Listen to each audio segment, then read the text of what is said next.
안녕하십니까, 이진우입니다. 주택담보대출을 받을 때 우리가 제일 고민하는 건 어떻게 하면 조금이라도 금리를 낮게 빌릴 수 있을까 하는 건데요. 은행에서 빌리는 거하고 보험회사에서 빌리는 거하고 둘 중에 어디서 빌리는 게 조금이라도 더 이자가 저렴할지 비교해 보겠습니다. 최근에 건물을 상속받거나 증여를 받은 분들이 국세청에서 발급한 세금고지서를 받고 깜짝 놀라고 있답니다.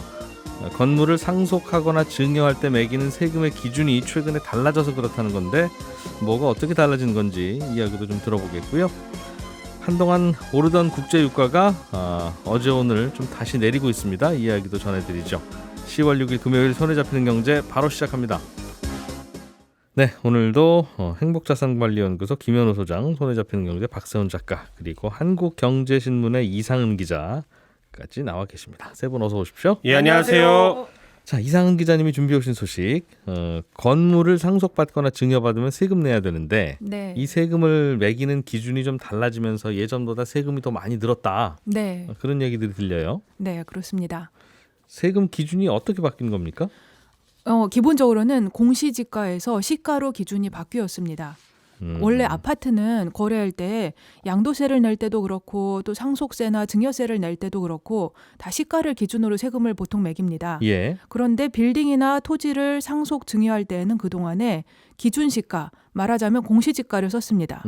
이렇게 하면 형평에 안 맞는다고 해서 웬만하면 시가로 하자, 이렇게 3년 전에 바꾼 겁니다. 웬만하면 시가로 하자고 바꿨어요? 네, 예, 그렇습니다. 사실은 예, 시가로 할 수 있다 이런 기준을 포함을 하게 되었고, 예. 그렇게 하면서 이제 대부분의 경우 시가를 이제 그 기준으로 삼게 되었습니다. 그렇게 바꾸면 그냥 이제는 시가로 해야 되는 걸로. 네, 그렇습니다. 근데 이제 말씀을 들어보시면 이제 예. 전부 다는 아니기는 합니다. 예. 아무튼 그래서 최근 3년 사이에 종전의 관행대로 사람들이 머릿속에는 이제 다 공시가를 기준으로 하는 게 워낙 오랫동안 박혀 있었거든요. 그래서 그거에 따라서 세금 신고를 하는 사람들이 많았는데 예. 국세청에서 선생님 그거 아닙니다. 그거보다 훨씬 더 내셔야 됩니다. 이런 고지서를 받고 있고요. 그래서 깜짝 놀라서 국세청을 상대로 소송을 하거나 그런 일도 많이 늘어났다고 합니다. 공시가로 계산하는지 시가로 계산하는지는 이게 특히 이제 건물이나 토지로 가면 네. 막 두세 배 차이 나는 것도 있던데 요즘 아파트는 네. 예전에는 시가하고 공시 가격하고 차이가 컸다가 네. 요새는 많이 지난 정부 맞춰졌죠. 때 예. 야 왜 그 10억짜리 아파트를 왜 6억이라고 치고 왜 세금을 매겨? 네. 10억이면 10억이지. 네. 그래서 공시가의 시가 현실화 이렇게 네. 해서 많이 끌어올렸는데 특히 비싼 집을 중심으로. 그렇습니다. 근데 토지나 건물은 아직 그대로 둬서 지금 아마 그 차이가 꽤 클 텐데. 그렇습니다. 그래서 공시가로 계산했을 때 세금 내는 것보다 시가를 기준으로 계산하게 되면 거의 2배 가까이 내야 되는 경우가 굉장히 흔하다고 하고요. 예. 평균적으로 이렇게 고지서 다시 받은 분들을 기준으로 따져보면 본인이 신고했던 금액보다 73% 정도 더 높은 고지서가 다시 나온다고 합니다. 기껏 신고해서 냈는데 네. 공시 가격으로. 네, 그거 아닙니다 하고. 그런데 알겠어요. 근데 뭐 대도시의 유명한 아파트는 저 아파트 얼마예요? 하면 뭐 요즘 한 5억 가지? 뭐 이렇게 네. 너도 5억이고 나도 5억이고 인정하는 그 가격이라는 게 있잖아요. 그렇죠. KBC세도 뭐 매주 나오고 그러니까 네, 네이버 부동산에 나오고. 뭐 나오니까 거기에 이견이 있어봐야 큰 차이가 없는데 네. 빌딩이나 토지는 이거 얼마짜리입니다라고 하는 게 거래가 잘 안 되니까 그렇죠. 네가 본 가격 내가 본 가격 다 다를 건데 그렇습니다. 이거는 뭐를 기준으로 세금을 매깁니까? 네, 맞습니다. 그래서 바로 그 이유 때문에 지금까지 그 부분에 대해서는 공시지가가 허용이 되었었던 측면이 있는데요. 예. 이제 앞으로는 근데 그것이 이제 형평성이 맞지 않는다는 이유로 국세청에서 자체적으로 감정평가를 맡기는 겁니다. 그럼 감정평가를 맡기면 그걸로 시가라고 하자라고 하기로 한 거죠. 국세청도 그 감정평가법인한테 맡겨서 네, 맞습니다. 이거 얼마짜리입니까? 그 기준으로 과세를 한다. 네, 민간에서 하는 것과 똑같은 방식으로 감정평가법인 두 곳에서 평가를 받아서 그걸 가지고 이제 가격을 산정해가지고 이것이 시가다 이렇게 해서 계산을 합니다. 매번 그럼 세금 내는 사람 입장에서도 내가 주장하기에는 이게 시가입니다라고 하면 또 근거가 없으니 네. 세금 내기 전에 감정평가를 해야 되겠군요. 국세청한테 또 시비 안 걸리려면. 예, 그것이 이제 국세청의 의도입니다. 그걸 계산해서 가져오세요. 이렇게. 감정평가사들이 일감이 많아졌습니다. 알겠어요. 네. 뭐 원칙적으로는 100억짜리 빌딩 받았으면 100억을 받은 거라고 생각해야죠. 네. 뭐 실제로 팔아보지 않았겠으나 네. 대충 그 정도면 그 기준으로 세금 매기는 게 원칙이긴 한데 네. 갑자기 이렇게 계단식으로 푹 뛰니까 그렇죠. 그게 예. 좀 불만이긴 하겠어요. 예, 그렇습니다. 아무래도 예상했던 것보다 아니 뭐 10%나 20%더 내라고 하면 모르겠는데 갑자기 2배 나오고 그러면 이제 조세 저항이 아무래도 생기는 측면이 있고요.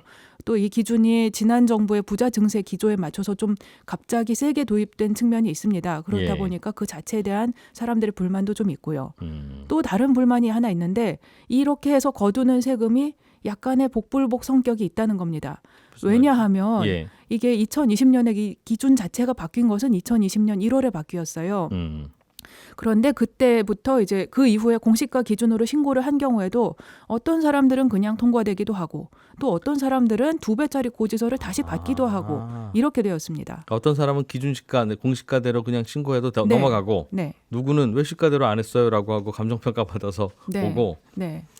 그럼 보통은 그 비싼 집, 비싼 건물, 비싼 땅 상속증여 받았을 때 국세청이 나오겠군요. 국세청도 맞습니다. 인건비가 나오고 감정평가 비용이 네, 나와야 맞습니다. 이걸 시비를 걸 테니까 예. 뭐 그 공시 가격은 1억이고 감정 그 시가로 하면 1억 5천인 걸 가지고 시비를 걸어봐야 얼마 안 그래 되죠. 봐야 뭐 예. 세금 얼마 더 걷겠습니까? 네. 그런 건 안 건드리고 네. 저 위에 거부터 이제 건드린다 이거군요. 네, 맞습니다. 예. 음. 그래서 국세청에서는 예. 이런 것을 복불복이라고 표현하는 것 자체를 본인들은 인정을 할 수 없다 이렇게 생각을 하고 있어요. 왜냐하면 본인들의 내부적인 기준이 다 있고 그거에 따라서 공시가하고 시가 차이가 클 때 아니면 굉장히 고가 부동산일 때 그런 예. 신고만 따져가지고 세금을 더 내라고 하는 거고 그보다 작은 거는 말씀하신 대로 감정평가 비용도 들어가고 왜냐하면 국세청이 이제 감정평가 비용이 한 번에 할 때 3천만 원, 4천만 원 이렇게 들어간대요. 그러면 예를 들면 시가하고 공시가 차이가 1억 원 정도 나봤자 예. 그걸로 인해서 세금을 더 걷는 것은 한 5천만 원 뭐 이렇게 더 걷을 텐데 그런 거는 별 효과가 없으니까 놔두겠죠. 예.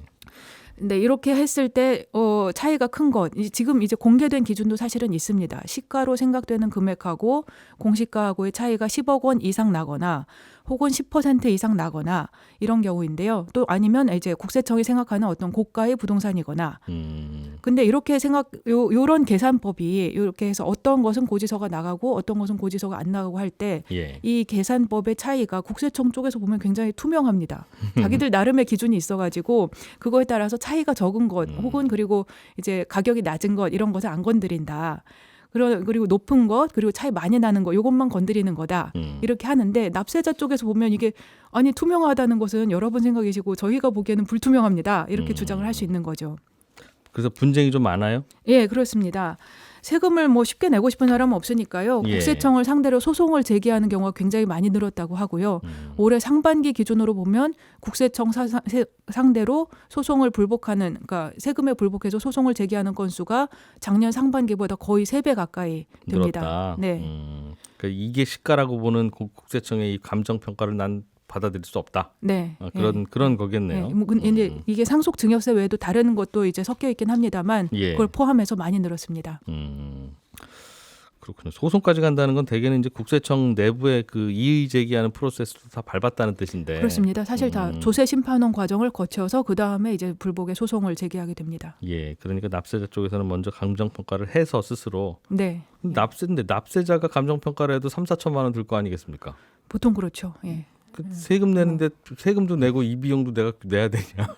좀 억울하다 이런 의견이 그래서 나오는 그러게요. 네, 과세의 측면이 예측 있습니다. 가능성이 좀 약한 거 아니냐? 맞습니다.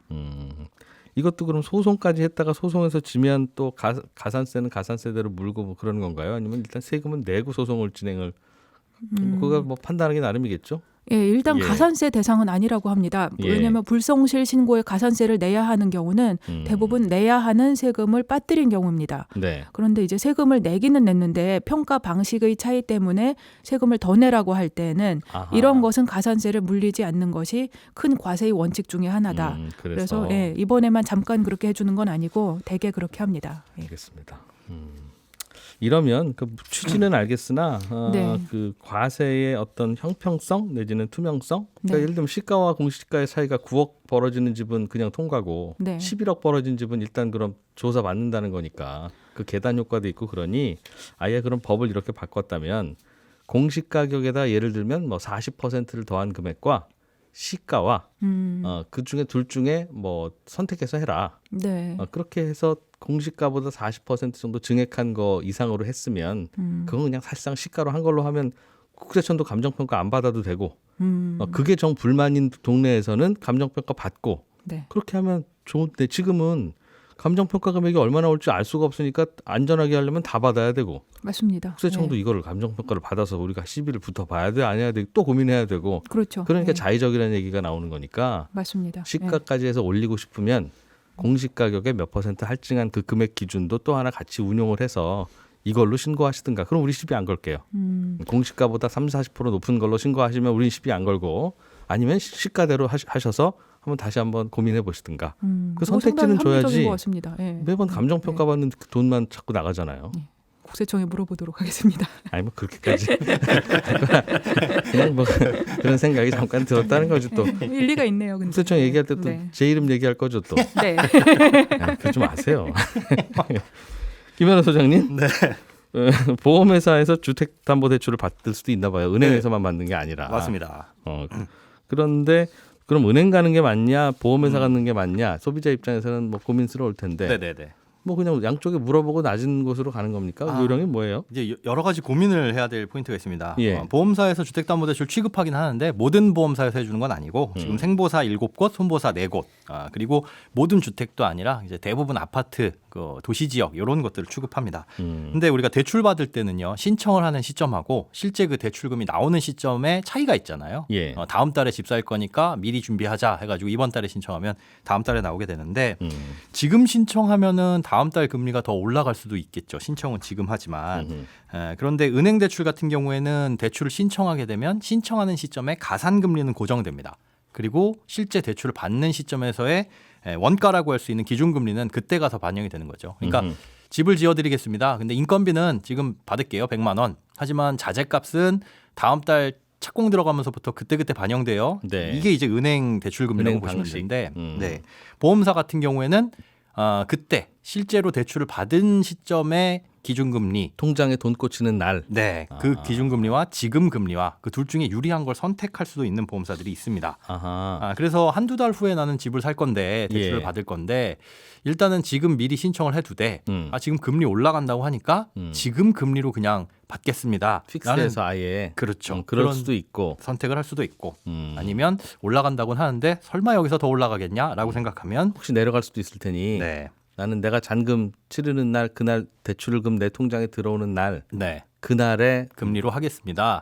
CD 금리를 기준으로 하든 그날에 코픽스를 기준으로 하든. 네, 그건 상품마다 다르고 아니면은 그렇게 보험사에다 신청을 하면서 지금 금리 하겠습니다 해놓고 은행에서 다른 상품 알아보고 실제로 그 시점 가가지고는 뭐 유리한 걸 선택을 하실 수도 있을 거고요. 대출 프로세스를 양쪽으로 밟고 있다가 네. 마지막에 손님 저 오늘 돈 들어갑니다라고 하면 하시겠습니까 하면 죄송합니다. 싫어요. 예. 내가 대출 안 받겠다는데. 네, 그렇죠. 그렇게 할 수도 있다. 네. 그런 요령이 있겠군요. 네, 그것도 하나입니다. 그렇군요. 그럼 보험회사하고 그럼 같이 알아보는 게 좋겠네요. 그럴 수 있겠죠. 그러니까 뭐 보험사라고 해서 이금융권이긴 한데 네. 이금융권에 대출을 받는다고 해서 이건 신용대출이 아니기 때문에 뭐 신용도라든가 이런 거에 크게 영향이 없고. 보험사가 싸기도 하니까. 네, 맞습니다. 그렇군요. 대개는 우리는 그 비교할 때 그래서 네. 기준이 되는 CD 금리나 기준이 되는 뭐 그 MOR 금리나 네.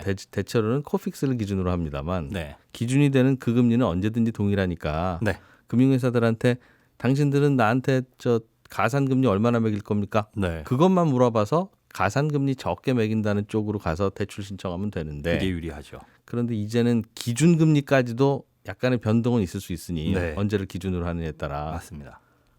좀 그 복잡하겠네요. 비교 손품 팔기가. 그렇죠. 뭐 금리가 크게 변동이 없으면 사실은 최종 금리가 싼 곳으로 그냥 결정하면 되는데 요즘 같이 어떻게 될지 모르는 상황에서 비슷하면 보험회사 하나는 같이 끼고 대출 네. 받는 날까지 잘 비교해봐라. 네, 그게 좋습니다. 근데 보험회사들은 어떻게 그렇게 해줄 수 있느냐도 궁금하고 네, 보험회사가 그렇게 해줄 수 있으면 소비자한테는 유리한 거니까 선택권이 있다는 거. 네, 네. 그럼 은행들은 왜 안 해주냐? 네. 듣고 보니 그러면서 말씀드린 은행들은 못하는 게 아니라 사실 하려면 할 수는 있는데 보험회사 할 수 있는 거니까 은행도 할 수야 있겠죠. 할 수 있습니다. 예. 굳이 안 하고 있다라고 보는 게 맞을 것 같아요. 사실 은행 같은 경우에는 대출해주기 위한 재원이 고객들로부터 받은 예금 아니면은 네. 시중에 발행한 은행채, 채권들인데 보험사 같은 경우에는 돈을 빌려주는 그 대출의 재원이 고객들로부터 받은 보험료입니다. 그러니까 네. 일반적인 보험료를 받아서 그 돈의 대부분은 안전한 뭐 국공채 이런 데다가 집어넣어 놓는 거죠. 그런데 그 돈을 국가나 공공기관 혹은 안전한 채권에다 넣어놓고 이자를 받을 그 돈을 빼가지고 그냥 고객들한테 대출을 해주고 플러스 가산금리를 얹어서 수익을 얻는 거니까 네. 그런 구조라고 보시면 되는데 사실 뭐 말씀하신 것처럼 돈을 뭐 채권을 발행해서 해왔냐 아니면 고객 보험료를 받았냐 어디서 가져왔든지 간에 은행이든 보험사든 이런 것들을 선택을 할 수가 있어요. 그리고 보험사도 사실 보험사가 유리한 쪽으로 만들 수도 있죠. 근데 그렇게 하게 되면 은행 대출하고 봤을 때 경쟁력이 사실상 거의 없어지고 금리도 약간 높은 편이거든요. 그리고 어차피 지금 말씀해드린 그 시점을 적용할 수 있는 내가 고를 수 있는 보험사의 대출도 변동금리 대출이라서 지금 당장은 보험사가 뭐 손해보는 것 같지만 이게 길게 보면 또 마찬가지고요.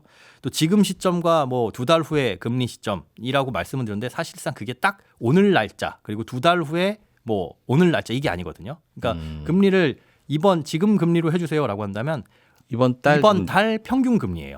그리고 다음 달 평균 금리. 그러니까 이게 뭐 국고채 3년물 금리라고 해도 네. 하루하루 금리는 변동이 크지만 이게 개월 수 단위로 보면 그렇게 크지가 않을 수 있거든요. 아니, 그래도 내가 옵션을 갖고 싶으면 네, 그렇죠. 가질 수 있는 건데 그럼 보험회사에서 대출 받을 때는 네. 대출 신청할 때 나 그 대출금 내 통장에 꽂히는 날 비교해보고 다시 한번 생각해 볼게요.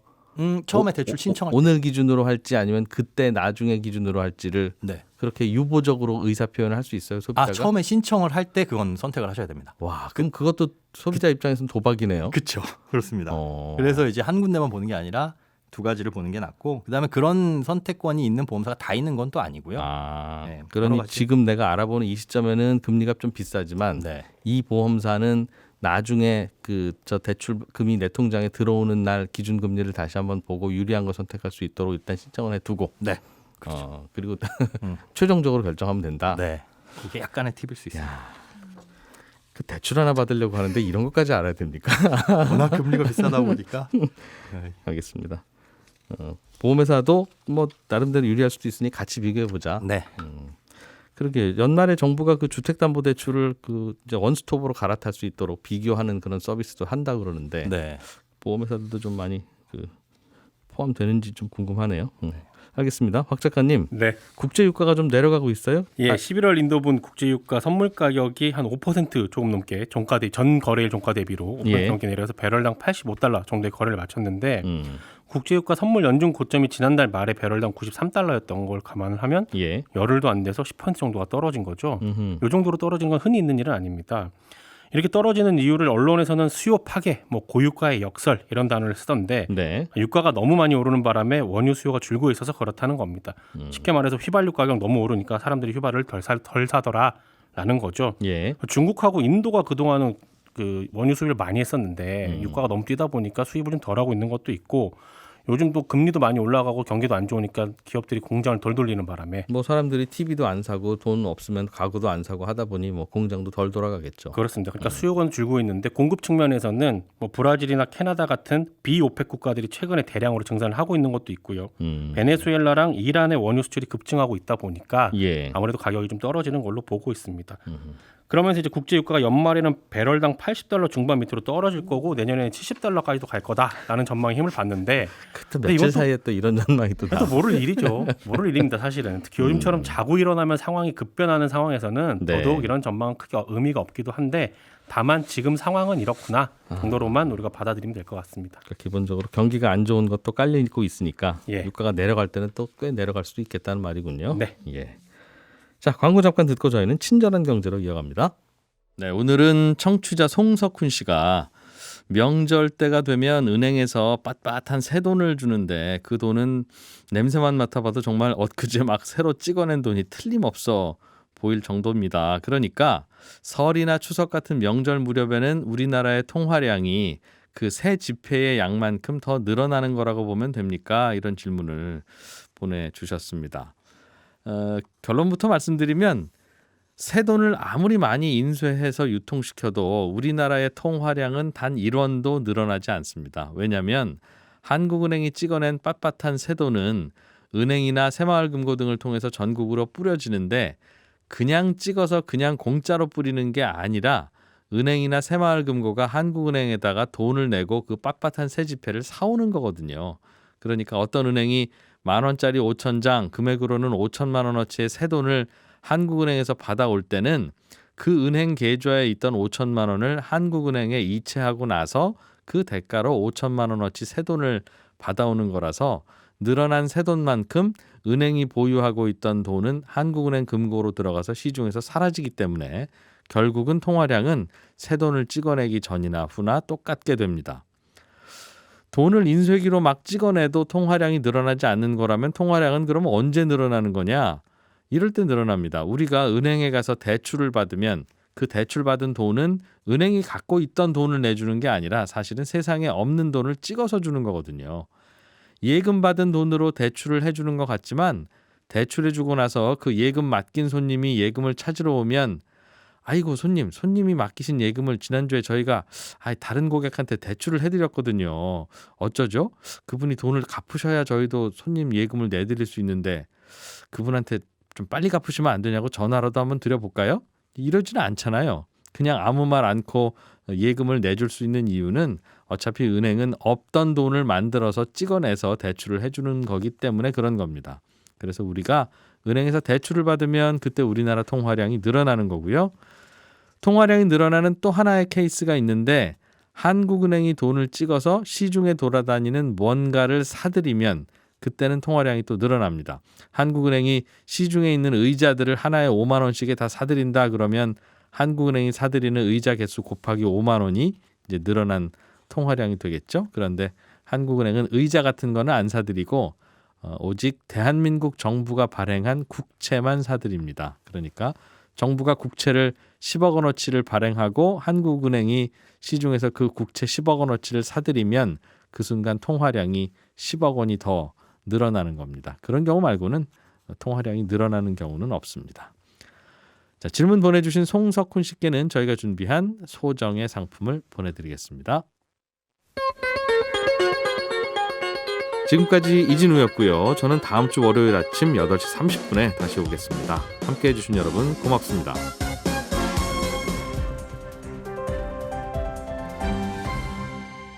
경제를 생각하는 사람들의 즐거운 습관. 이진우의 손에 잡히는 경제.